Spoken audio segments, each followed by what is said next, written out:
السلام عليكم ورحمة الله تعالى وبركاته. الحمد لله رب العالمين. الصلاة والسلام على أشرف المرسلين وعلى آله وصحبه أجمعين. أما بعد، دقات مرأة قائل قال له إن الحياة دقائق وثواني فارفع لنفسك بعد موتك ذكرها وذكر للإنسان عمر ثاني.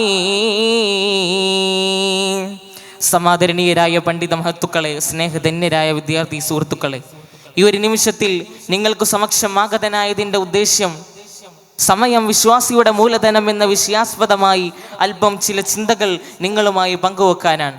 ഇതിനെന്നെ തുണച്ച പ്രപഞ്ച ലോക പരിപാലകനായ റബ്ബുൽ ഇസ്സത്തിനെ ആദ്യമായി സ്തുതിക്കുന്നു. അൽഹംദുലില്ലാഹി അലാ കുല്ലി മഖാം. സഹോദരങ്ങളെ, അല്ലാഹു സുബ്ഹാനഹു വ തആല നമ്മുടെ ജീവിതത്തിൽ അനേകായിരം അനുഗ്രഹങ്ങൾ നമുക്ക് നൽകിയിട്ടുണ്ട്. അതിൽ ഏറെ പ്രാധാന്യവും മൂല്യവുമുള്ളതാണ് സമയം. അത് മനുഷ്യരുടെ വിശ്വാസിയുടെ മൂലധനമാണ്. ആ മൂലധനം ഉപയോഗിച്ച് ഇഹപര വിജയങ്ങൾക്ക് നിദാനമായ കാര്യങ്ങളിൽ വ്യാപൃതരാവാനാണ് അല്ലാഹു സുബ്ഹാനഹു വ തആല നമ്മോട് കൽപ്പിച്ചിട്ടുള്ളത്. സഹോദരങ്ങളെ, നമ്മുടെ ജീവിതത്തിൽ എന്തു തന്നെ നഷ്ടപ്പെട്ടാലും ഏതു വിധേനയെങ്കിലും നമുക്കത് വീണ്ടെടുക്കാൻ സാധിക്കും. എന്നാൽ ആയുസിൻ്റെ മൂലധനത്തിൽ നിന്ന് ഒരു സെക്കൻഡ് നഷ്ടപ്പെട്ടാൽ പോലും അത് വീണ്ടെടുക്കാൻ സാധിക്കുകയില്ല. അതുകൊണ്ടാണ് ഒരു മനുഷ്യൻ അനാവശ്യമായി ചെലവഴിക്കുന്ന സമയത്തെ കുറിച്ച് അവൻ അപലപപ്പെടുമെന്ന് പണ്ഡിതന്മാർ നമ്മെ പഠിപ്പിക്കുന്നത്. 5 കാര്യങ്ങൾ ജീവിതത്തിൽ സംഭവിക്കുന്നതിന് മുമ്പ് അത് പൂർണ്ണമായി നീ ഉപയോഗപ്പെടുത്തണമെന്ന് ശഫീഉനാ റസൂലുള്ളാഹി സ്വല്ലല്ലാഹു അലൈഹി വസല്ലമ തങ്ങൾ പഠിപ്പിച്ചതിൽ അതിൽ 2 കാര്യങ്ങൾ സമയത്തെക്കുറിച്ചാണ്. ഒന്ന് മരണത്തിൻ്റെ മുമ്പുള്ള നിന്റെ ജീവിതം, മറ്റൊന്ന് വാർദ്ധക്യത്തിൻ്റെ മുമ്പുള്ള നിന്റെ യുവത്വമാണ്. അള്ളാഹു നമുക്ക് നൽകിയിട്ടുള്ള ആരോഗ്യം ഏറ്റവും നാം അധികം ഉപയോഗിക്കുന്ന യുവത്വ കാലഘട്ടത്തിൻ്റെ സമയം നന്നായി നാം ഉപയോഗപ്പെടുത്തേണ്ടതുണ്ട്. മറ്റൊന്ന്, ഒരു മനുഷ്യന് അല്ലാഹു സുബ്ഹാനഹു വ തആല നിശ്ചയിച്ചിട്ടുള്ള മരണസമയം വന്നു കഴിഞ്ഞാൽ അവൻ ഒരു നിമിഷം പോലും അതിൽ നിന്ന് പിന്തിരിപ്പിക്കുകയില്ല. അല്ലാഹു സുബ്ഹാനഹു വ തആല സമയം നല്ല രീതിയിൽ ഉപയോഗപ്പെടുത്തുന്നവരെ നമ്മൾ ഉൾപ്പെടുത്തി അനുഗ്രഹിക്കട്ടെ. ആളുകൾ ഏറ്റവും കൂടുതൽ വഞ്ചിതരാകുന്ന 2 നിഅമത്തുകളുണ്ട്. ഒന്ന് ഒഴിവു സമയവും മറ്റൊന്ന് ആരോഗ്യവുമാണ്. നിഅമതാനി മഅബൂനും ഫീഹിമാ കസീറും മിനന്നാസ് അസ്സിഹ്ഹത്തു വൽ ഫറാ.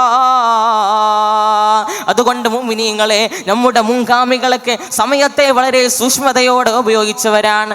ആമിർ ഇബ്നു അബ്ദുൽ ഖൈസ് എന്ന പണ്ഡിതനോട് ഒരു വ്യക്തി വന്നിട്ട് നമുക്ക് അല്പനേരം സംസാരിച്ചിരിക്കാമെന്ന് പറഞ്ഞപ്പോൾ ആ മഹാനവറുകൾ അവിടെ നിന്ന് മറുപടി കൊടുത്തത് എന്തെന്നറിയുമോ? നീ സൂര്യനെ പിടിച്ചു കെട്ടിവെക്കുകയാണെങ്കിൽ നമുക്ക് അല്പനേരം സംസാരിച്ചിരിക്കാം. നോക്കൂ നിങ്ങൾ, എത്ര കണിശമായിട്ടാണ് അവർ സമയത്തെ സമീപിക്കുന്നത് എന്ന് നാം ചിന്തിക്കേണ്ടതുണ്ട്. പണ്ഡിതന്മാർ പഠിപ്പിക്കുന്നു, ഒരു മനുഷ്യന്റെ ജീവിതം 4 സമയമായി നമുക്ക് ഭാഗിക്കാം. ഒന്ന് അള്ളാഹുമായി സംസാരിക്കാനുള്ള സമയമാണ്. രണ്ടാമത് അവൻ്റെ പ്രവർത്തനങ്ങൾക്ക് ആത്മപരിശോധന നടത്താനുള്ള സമയമാണ്. മൂന്നാമത് അള്ളാഹു സുബ്ഹാനഹു വ തആലയുടെ സൃഷ്ടികളിൽ ചിന്തിക്കുന്ന സമയമാണ്. നാലാമത് അവൻ്റെ അന്നപാനീയങ്ങൾക്ക് വേണ്ടി കണ്ടെത്തുന്ന സമയമാണ്.